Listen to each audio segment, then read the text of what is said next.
Assalamualaikum warahmatullahi wabarakatuh. Ilmaan Oromoo bakka jirtanitti nagaa Rabbi isiniif haa baay'atu isiniin jedha. Viidiyoo ajaa'ibaa kana akka daawwattan abdii isinirraa qaba.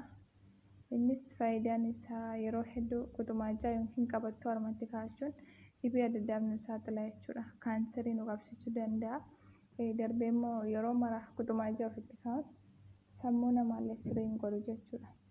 Kanaaf egaa harmi keenya waan xiqqummaarraa kaafnee harma keenyatti quxumaajjaa yookiin qabattoo qabsiifnee barreef jennaan harmi keenya ofiin of danda'ee jajjabina qabaatee hin dhaabbatu jechuudha.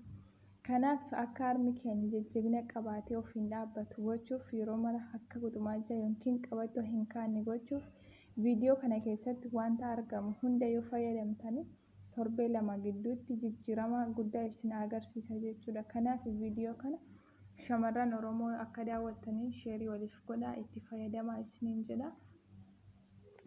Waan kana fayyadamtanii daqiiqaa 10 yoo ofirra tursitanii itti dibdanii yookiin harma keessanitti dibdanii wantoota kana hundayyuu viidiyoo keessatti argitan walitti dabaltanii daqiiqaa 10 irra tursitanii torbee keessatti guyyaa 3 yoo fayyadamtanii torbee 2 keessatti jijjiirama hedduu isiniif qaba jechuudha.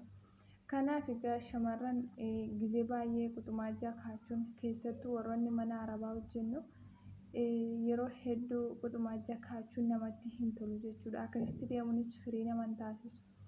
Kanaaf yeroo baay'ee dhiyeema bari'u kana quxumaajjaa kaa'achuun immoo dhiibbaa waan namarraan ga'uuf akka dawaa kana fayyadamnee harmi keenya jajjabina qabaatee yeroo hedduu quxumaajjaa fayyadamuurraa akkamitti akka of qusannu viidiyoo kana keessatti wanta hojjetamu mara daawwannee akka waliif sheerii gootanii isiniin jedha.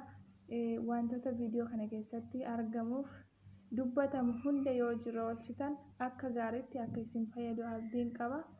Kanaaf ilmaan Oromoo shamarran taatan hundi keessan waliif daddabarsaa isiniin jedha sheerii godhaa.